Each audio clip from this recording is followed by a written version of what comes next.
ले या शरफ बेचारा ये जो आपका यूट्यूब चैनल वाला हर 15-20 दिन के बाद मेरे पास आता रहा, मेरे बीवी बच्चों से खैर खबर लेता रहा। एक आदमी तो ऐसा मेरे घर पे आया जिसने मेरे बच्चे को बुलाया, मैं नहीं जानता हूं वो कौन है, अल्लाह उसको जज़ाए खैर दे, जिसने मेरे बच्चे से पूछा कि बेटा तुम कौन से स्कूल में पढ़ते हो।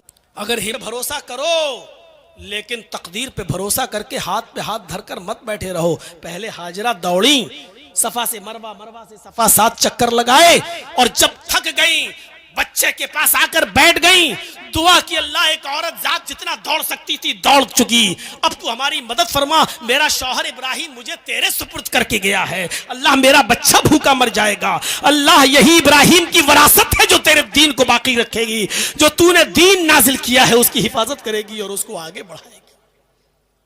गौर कीजिए मेरे प्यारे साथियों, तब अल्लाह रब्बुल आलमीन ने जमजम का चश्मा जारी किया और अल्लाह ने उसको भी एक निशानी बना दिया। कहने वालों कि इस्लाम ने औरतों का मजाक उड़ाया है, इस्लाम ने औरतों को घर की 4 दीवारी के अंदर कैद कर दिया है, इस्लाम ने औरतों को हिजाब के अंदर कैद कर दिया है, और इस बात को आज की पालतू मीडिया ने जितना उछाला है, जितना बदनाम किया है, इतना तो किसी गवर्नमेंट ने भी और किसी सरकार ने भी बदनाम नहीं किया है जितना इस मीडिया ने। उस मीडिया को कान के पर्दे खोल के सुन लेना चाहिए कि इस्लाम ने औरत को वो मकाम दिया है कि जहां जहां हाजरा के कदम पड़े और जहां जहां हाजरा दौड़ी, अल्लाह रब्बुल आलमीन ने हजरत हाजरा के नक्शे पा को अपनी इबादत का हिस्सा बना दिया है, उसको अपनी इबादत करार दे दिया है कि जब तक तुम भी सफा और मरवा के चक्कर हज और उम्रे में नहीं लगाओगे तुम्हारी इबादत कबूल नहीं होगी। हजरत हाजरा के नक्शे पा को अपनी इबादत का एक हिस्सा करार दे दिया है। इससे बड़ी एक औरत की इज्जत क्या होगी, इससे बड़ा एक औरत का मकाम क्या होगा। अपने शौहर के मरने के बाद औरत को इस भारत में ही नहीं दुनिया के किसी भी कोने में जिंदा रहने का हक ना हो और उसको अपने शौहर की चिता में जल जाने का अधिकार देता हो जो धर्म और जो मजहब और जो कानून। गौर करो, वो आज हमें बता रहे हैं कि औरतों का सम्मान क्या है और औरतों की इज्जत क्या है। मेरे भाइयों, ये इस्लाम है जो औरतों का की इज्जत और सम्मान बताता है। वही मोहम्मद रसूलुल्लाह है जो खौला बिनते सालबा को अपने घर की 4 दीवारी से निकाल कर कह रहे हैं, अरे खौला तेरे लिए मेरे पास अब कोई रास्ता नहीं है, तू अपने शौहर के ऊपर हराम हो चुकी है। और वही खौला जब मस्जिद नबवी में जाती है, 2 रकात नमाज पढ़ती है, अपने दोनों हाथों को आसमान की तरफ उठा कर कहती है, अल्लाह मेरे और मेरे शौहर के दरमियान कोई रास्ता निकाल। तो अल्लाह रब्बुल आलमीन ने इस औरत की निदा को 7वें आसमान की बुलंदी से सुना और अपने नबी पर जिब्राइल को भेजकर ये हुक्म नाजिल फरमा दिया, क़द समी अल्लाहु क़ौलल्लती तुजादिलुका फ़ी ज़ौजिहा व तश्तकी इलल्लाह। अल्लाह ने उस औरत की गुफ्तगू को सुन लिया जो आपसे अपने शौहर के बारे में फरियाद कर रही थी, वह तश्तकी इलल्लाह, और अल्लाह से भी फरियाद कर रही थी। अल्लाह ने उसकी फरियाद को सुन लिया।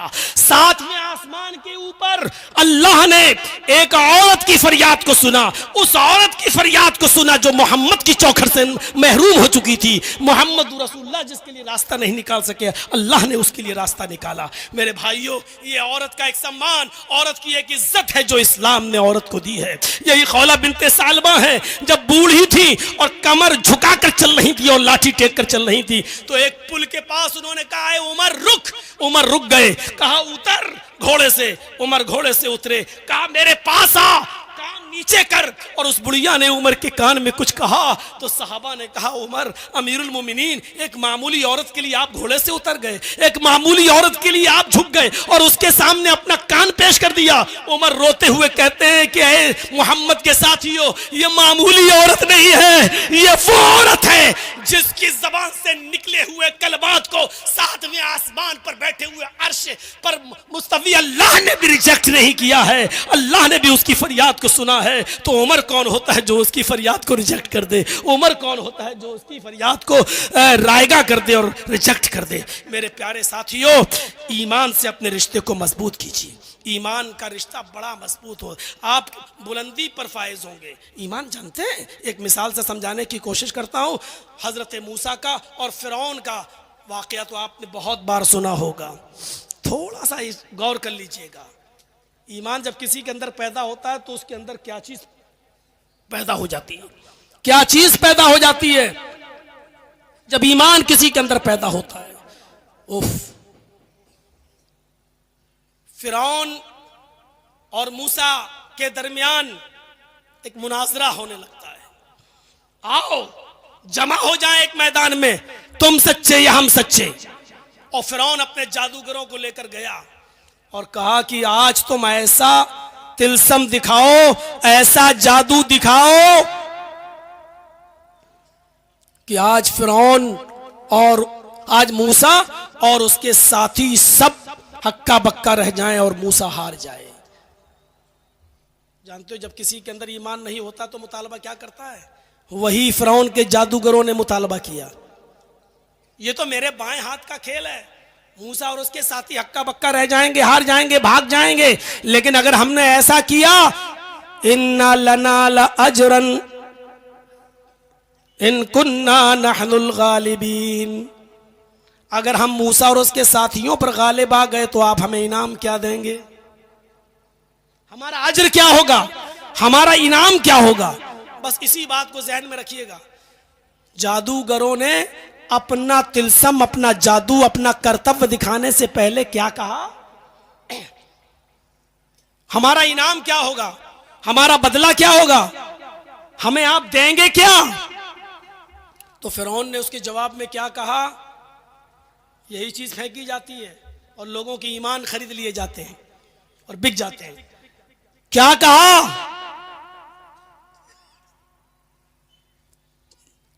अगर तुमने मूसा और उसके साथियों को हरा दिया, भगा दिया,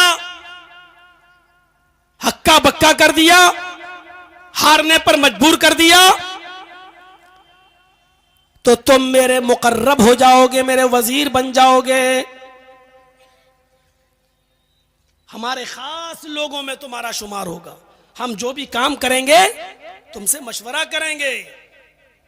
जाहिर बात है कि जब कोई बादशाह का मुकर्रब हो जाए तो फिर तो वो दिरहमो दीनार सोने और चांदी में ही खेलेगा।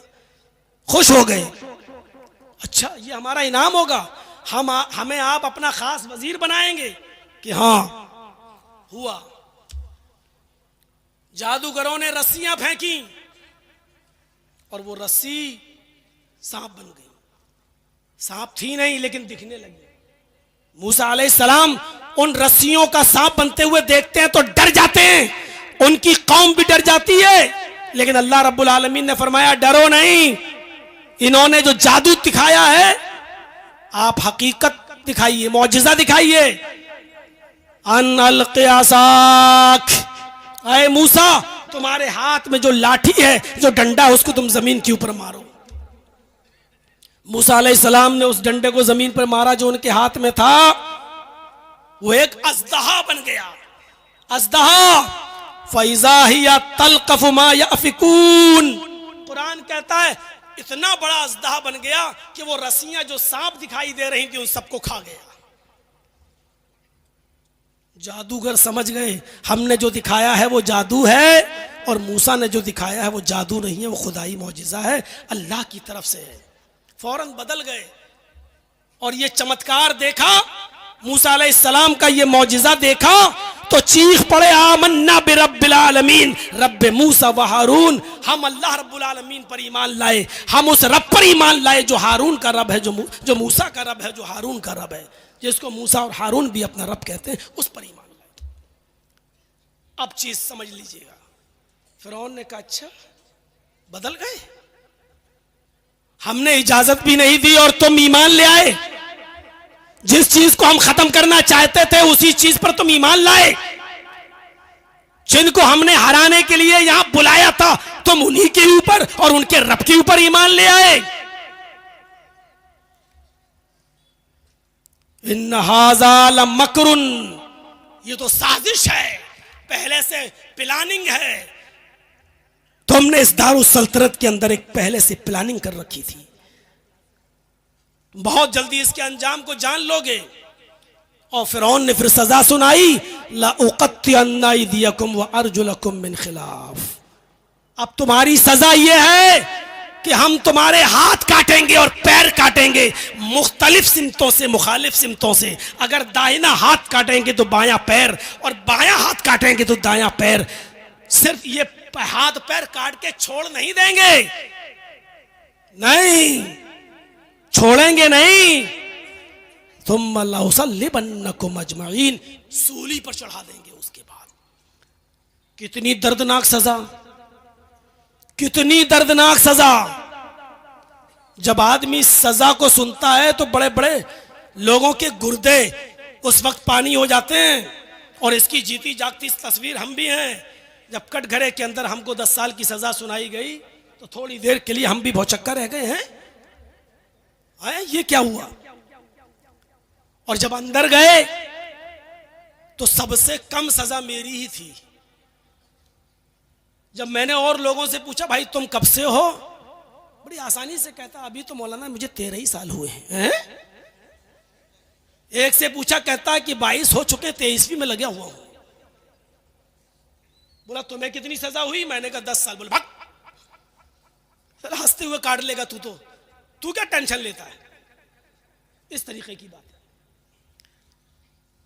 गौर कीजिए। तो वहां जाके हिम्मत बढ़ी है? हम तो सोच रहे थे 10 साल बहुत ज्यादा, वो कह रहा मैं 13 साल से हूं, वो कह रहा है कि मैं 17 साल से हूं, वो कह रहा मैं 22 साल से हूं। मेरे तो होश उड़ गए और वो हंस रहे हैं। कत्ल करके आए, मर्डर में आए, जिसमें आए, हमें जेल में आज तक कोई ऐसा आदमी नहीं मिला जिसने ये कहा हो कि मैं हकीकत में कत्ल करके आया हूं। 1800 बंदी थे मेरे साथ, किसी एक ने भी ये नहीं कहा कि मैंने हकीकत में कत्ल किया है। सब कह रहे हैं मुझे फंसाया गया, मुझे फंसाया गया। जब आपस में बातें होती थी, बातें सुनता था, कुछ लोगों को तो लगता था वाकई में इनके साथ तो साजिश हुई। एक ऐसा आदमी बेचारा अंधा हमारा दोस्त बन गया, हमारे साथ चाय वाय पीता था, दोनों आंखों से अंधा। उसको लोग सहारा दे के उठाते थे, लेटरीन में लेके जाते थे, लेटरीन से उसको निकालते थे। मैंने उससे पूछा ये कितने साल से है, कहा इसको 7वां साल चल रहा है। मैंने कहा ये किस में आया, कहा कत्ल में। बताइए कत्ल किया होगा। अब समझ में आया कि कानून की आंख में पट्टी क्यों बंधी होती है। ये कत्ल में, कत्ल करके भाग भी नहीं पाया होगा। जिस आदमी को लेटरीन में ले जाने के लिए एक आदमी लगा हो, उससे निकालने के लिए एक आदमी लगा हो, उसको भंडारे से खाना लेने के लिए एक आदमी लगा हो, वो आदमी किस में आया, कत्ल के जुर्म में। अंधा भी उसको देखकर कह देगा, थोड़ी सी अकल रखने वाला भी ये बेचारा फंसाया गया है। इतना साफ सुथरा आदमी भी बेचारा जेल की सलाखों में है। और वहां का जेलर कह रहा है हम तो सिर्फ कानून को मानते हैं साहब, इसका वारंट आया हमने रख लिया, इसकी रिहाई का ऑर्डर ले आओ, हम 1 मिनट में छोड़ देंगे इसको, हम तो सिर्फ रक्षा करते हैं। गौर कीजिए, तस्लीम नहीं कर सकते आप। कितनी बड़ी सजा सुनाई, लाउकत्तियन्नक अयदियकुम वारजुलकुम, तुम्हारे हाथ कटवा दूंगा, तुम्हारे पैर। उलमा बैठे जानते, उकत्तियन्न कहा, टुकड़े टुकड़े कर दूंगा। तख्ती, टुकड़े टुकड़े करना। ये हाथ यहां से काटेंगे नहीं, इधर इधर इधर इधर इधर। दाहिना हाथ टुकड़े टुकड़े करेंगे तो बायां पैर, और बायां हाथ टुकड़े टुकड़े करेंगे तो दायां पैर। फिर क्या करेंगे, छोड़ेंगे नहीं। सुम्मा लउसल्लिबन्नकुम अजमईन, सूली पर लटका देंगे, फांसी पर चढ़ा देंगे, तुम सबको तख्तेदार पर लटका देंगे। और ये सजा सुनने के बाद जानते हो क्या कह रहे हैं वो जादूगर? अभी जो इनाम मांग रहे थे, अभी जो फिरौन से कह रहे थे अगर हमने मूसा और उसके साथियों को हरा दिया तो तुम मुझे क्या इनाम दोगे, जब इतनी बड़ी सजा सुनते हैं तो क्या कहते हैं, आए फिरौन तुझे जो कुछ भी करना है कर, जो कुछ भी कर सकता है तू कर ले, तुझे इख्तियार है, हाथ कटवा, पैर कटवा, गर्दन कटवा या फांसी के तख्ते पे लटका, तुझे जो करना है, फक्जी मा अंत काजिन, जो कुछ भी करना है कर। हम अब उन निशानियों को देखने के बाद जो अल्लाह तबारक व तआला की तरफ से हमें दिखाई गई, मौजिज़ा देखने के बाद, वाज़ेह निशानियां सामने आ जाने के बाद, अब हम तुझे तरजीह नहीं दे सकते हैं। फ़क़्ज़िमान तक़ाज़ी, कर जो कुछ भी तुझे करना है। इन्नमा तक़ज़ी हाज़िहिल हयातिद दुनिया, तू सिर्फ दुनिया की हद तक जो कुछ कर सकता है